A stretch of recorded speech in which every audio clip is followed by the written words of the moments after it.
Hey everybody, today I am going to be talking about my favorite movies from the 1950s. I've done a couple of these in the past. I did Best of the 1980s and Best of the 1970s, and I really enjoy doing them. Though on those two videos I did rank them from best to worst, I believe, and with this one, it was just really hard to do that. I was really struggling with the ranking just because they're all so close together in my mind. They're almost kind of interchangeable in that sense. So I actually did not rank these, so it's basically going to be in no particular order. So there is one movie on here that I do think stands apart from the rest, as in it has kind of a sentimental value to me. So I'm going to rank that maybe as my top one, so I will save that for the end. A lot of people say that the 1950s is a bad decade for movies, and a lot of people say the 1980s is as well. And yet I really enjoy going through them because I do think there are some fantastic movies out of this particular decade. So I will start with the first one on here, and it is The Night of the Hunter, directed by Charles Laughton. And I think that this is one of the most unique movies to come out of Hollywood in this time, especially in the mid-1950s.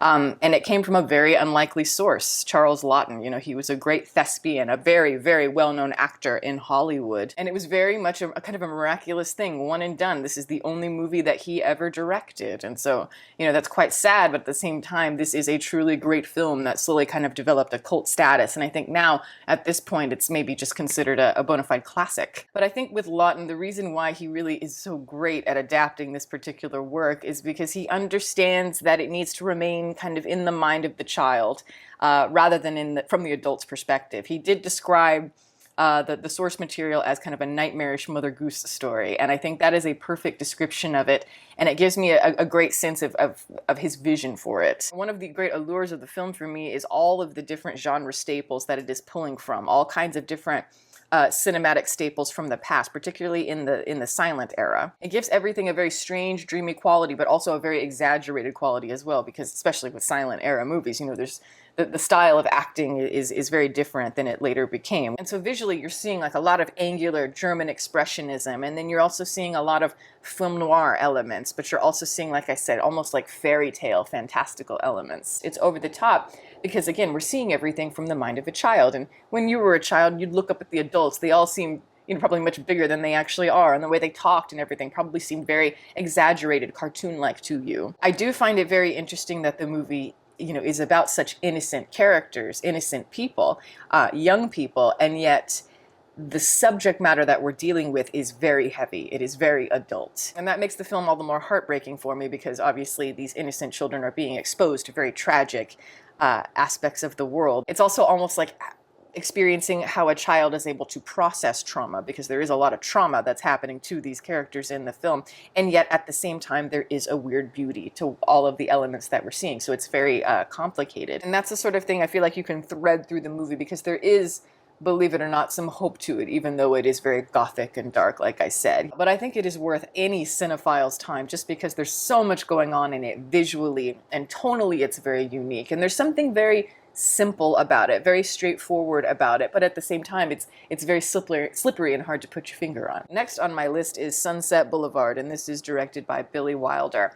And when I initially saw this movie, I liked it, but it was never my favorite Billy Wilder film. I found myself to be kind of emotionally disconnected from it. From him, I was always more drawn to movies like The Apartment. That film has a major emotional resonance for me. But oh man, I went back and watched Sunset Boulevard maybe a year ago for the first time in many years, and I just loved it. Everything that I felt disconnected from initially, I was completely connected to this particular time around. It's so hard to describe for me because it's very biting, for sure, as a satire, because I do see it having a lot of black comedy elements to it.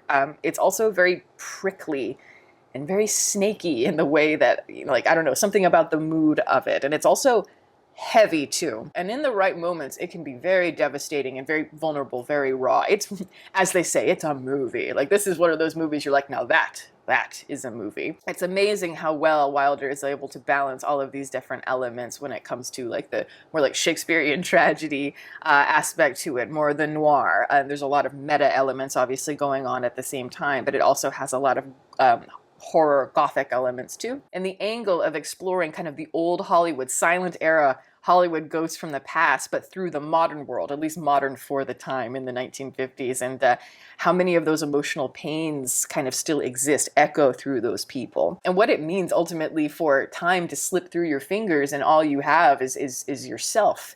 By the end of your life, and all of your demons and all of your memories, they just sit there with you and fester. There's some real melancholia in the characters, and a lot of the characters in Wilder films tend to be very lonely or very destructive, kind of feeling caged by their society, caged by whatever their predicaments are.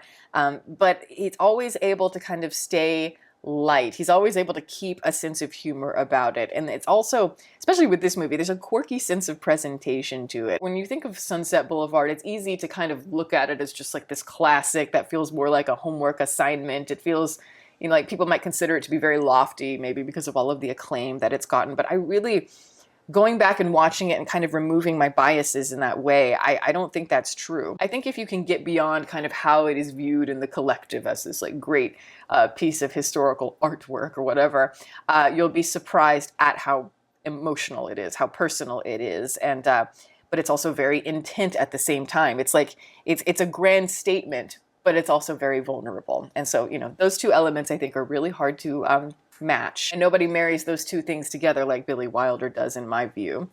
Next on my list is Tokyo Story. I think that Ozu is one of the great filmmakers of our time, and I remember the first time I ever saw Tokyo Story, and it was the first Ozu film I ever saw, and I just remember thinking right off the bat, like, yeah, this is a masterpiece. It's one of those movies where I couldn't find anything wrong with it at all. Not a single hair is out of place at any moment. It's a movie that knows exactly what it is from the very first frame to the very last frame, and it is very simple in its presentation. I should say deceptively so, but just as a style, it's a minimalistic piece of work, and it feels very firmly rooted in its world, in its environment. It feels, yeah, very much of its culture. It's very kind of centered, and there's something calm about it, and wise, sort of elderly perspective, which is a big part of the movie here. Just generations, the older generations and the newer generations, and the disconnect between them. I went back to watch my review of this just to remember what I said about it, because I couldn't remember at all.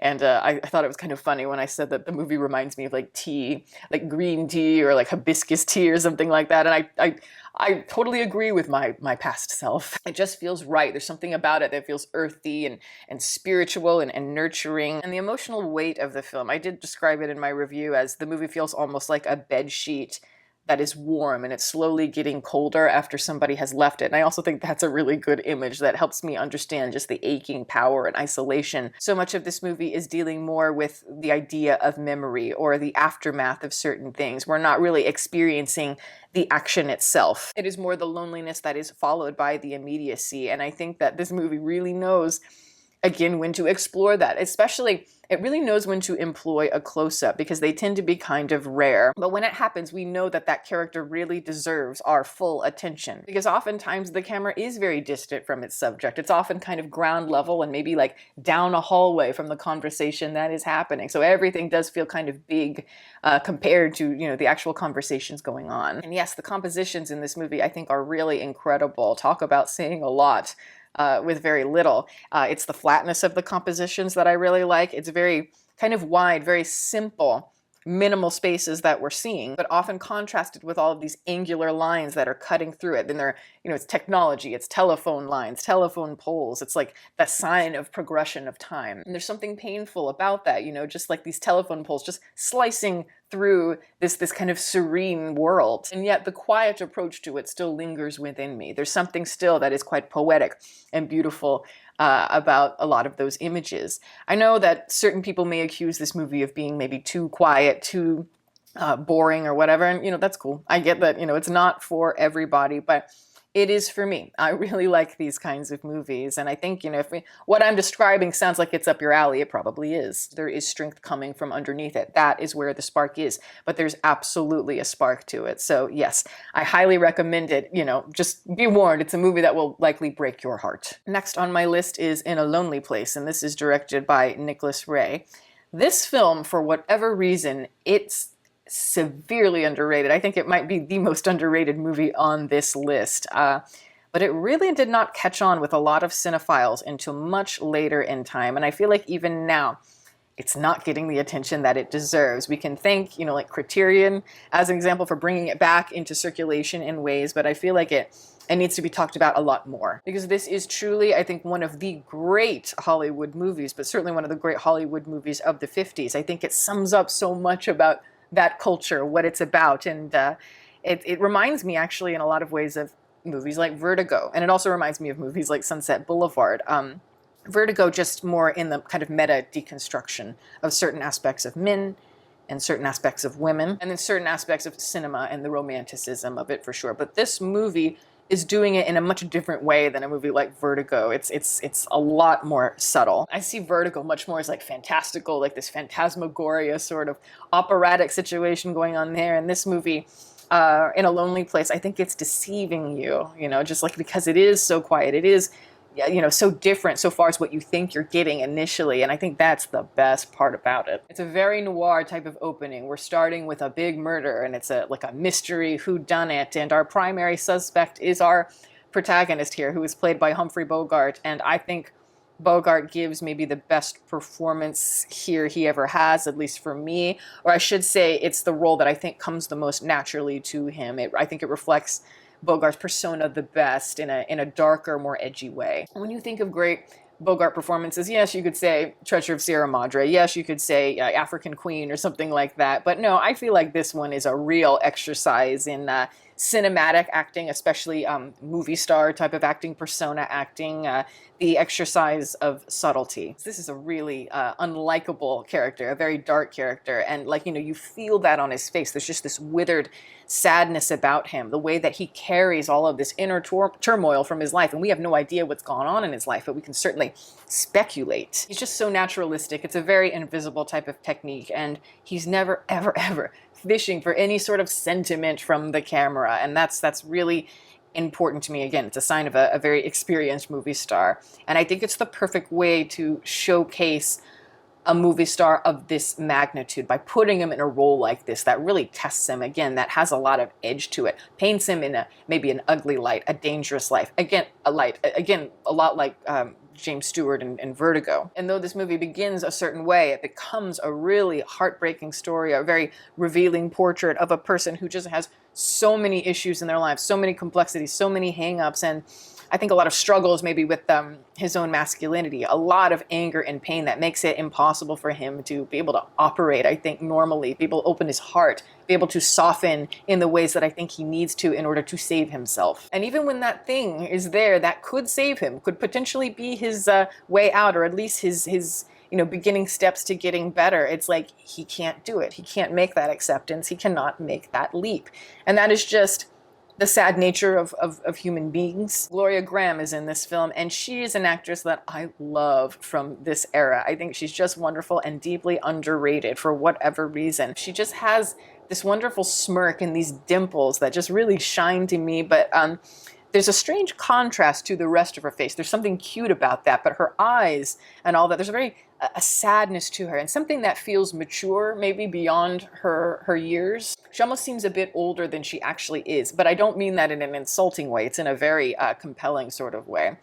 And I love that this movie just really has the confidence to show these actors the way it does, but also just really stripping things back. And I can understand too why it might be less popular because of that, because it's not, trying to strut its stuff in the very typical auteur sense. It's more invisible in its style. But again, I think it is almost more elevated and more mature and more interesting than a lot of the meta classics of the time. There's just something about the pain of this one that grows and grows and grows in the pit of your stomach. And each time you watch the movie, as I said, it feels more and more emotionally resonant, at least for me. So highly recommend that one. And then we are going to go with my last movie on here. And like I said, the last movie that I mention here is my favorite of the 1950s. And quite honestly, just one of my favorite movies of all time. But this is Vertigo. And this was directed by Alfred Hitchcock. And it is funny because the first time I saw this movie, I feel like The movie was just starting to catch on as like, maybe this might possibly be one of Hitchcock's best films, if not his very best masterpiece. It seemed a little bit esoteric still, I think, to people. But I swear, in the years since, it just keeps growing and growing and growing in people's minds. And now it doesn't seem that unusual when somebody says that Vertigo is their favorite Hitchcock movie. Every time I watch it, I can feel my heart cracking like an egg a little bit. There's just something about it where I can just feel the pain of heartbreak. It is at its core, I think, maybe the most vulnerable movie on this list, maybe, even though it is made by somebody that I don't consider to be a very vulnerable director, a vulnerable storyteller. And I think that's part of the power of it. That yes, it's a very truthful, very vulnerable piece of filmmaking, but it almost feels like, you know, you've got this core element of it that we're very used to from Hitchcock, but then it kind of becomes this spinning out, this very like fragmented psychedelic twist on very classical tropes. The very standard manipulative choices that Hitchcock often makes as a filmmaker, but it is not removed in its analysis. It feels very conflicted to me just as a story and as an experience. I think, you know, it begins as this very brilliantly well-made movie. It's a lot like In a Lonely Place in that it starts in one way and it ends in a very different place, a very vulnerable place. But, you know, it starts as a mystery that is pulling you in. And let's just pretend there was no second half of this movie or, you know, third act to this movie where it actually did go with that very kind of literal mystery. And I think you're doing just fine. I mean, it's just so brilliantly made up until that point. And yet none of it really matters because there's this whole other element to the story, this major twist to the movie that makes you realize that everything you've just seen is not what you thought it was. And that's at the point that it starts to really give me the feels as a person because yes, of course this movie is about the nature of illusions in a very meta sense and the effect that it has on human beings, whether it's, you know, like the illusions of love and romance and the distortions of that. But also those distortions involve expectation. And I think this movie is a lot about expectation and the tragedy of expectation so far as it exists in our society and the people that slip through those cracks. Expectation often distorts the truth of who we are, and often it puts pressure on us to conform to certain ideals. And there are many of us who often sacrifice our identities, sacrifice who we really are in order to be accepted, in order to be loved. And there's this sad, painful reality of how we are more willing to accept illusions than we do reality. Of course, that's an obvious thing, but in the case of our main character here, he knows that it's an illusion. He knows that he's been tricked, and yet he still goes along with the illusion. He is still obsessed with the illusion, and that is a devastating thing. When I think about the 1950s, so far as movies were concerned, there wasn't a lot that you could show. A lot had to be heavily implied, but a lot of the movies on this list, I do feel like, you know, kind of reflect the seedy underbelly of things. Like with this movie, it is, you know, very much a Hitchcock 1950s type of movie, but it's kind of an echoing of all the dark things I feel like that happened between men and women behind closed doors. The violence, the resentment, the control, again, the distortion of expectations, all of that. But yeah, it is pain and tragedy slowly deconstructed that is spiraling and twisting and pushing into an area that feels almost like it's pushing beyond filmmaking. It is really transcendent. I don't return to it all the time because I think it's good to kind of have your distance from it. But if you return to it every few years, every time it feels like a revelation of sorts. There's something about Hitchcock and his instinct of knowing right when to cut and right where to place the camera at the perfect moments. It's all here. Every image is exactly what it should be. It is so mysterious as it is revealing and vulnerable. And it's two things, again, that I rarely associate Hitchcock with in that way, especially at this point in time. So obviously, I think of all the movies on this list, Vertigo is the one that I recommend the most, but I recommend them all. I love all of these movies so much. There are some great movies in the 1950s. Don't let anybody tell you differently. But that is my video, guys. Thank you so much for watching. I'm going to plug my website as always. It is deepfocuslens.com. I'm an artist and I do commissioned portraits. I sell prints of my work as well. If you're interested in any of that, the link for that is below, and if you have a question about a commission or a print, you can email me. My email is in the description box below. Also, I'd like to give a shout out to my patrons who are wonderful. Guys, thank you so much for your support. If you are interested in supporting, the link for that is below, as well as the rest of my social media information. You can watch more videos here, and you can subscribe if you'd like. Catch you next time.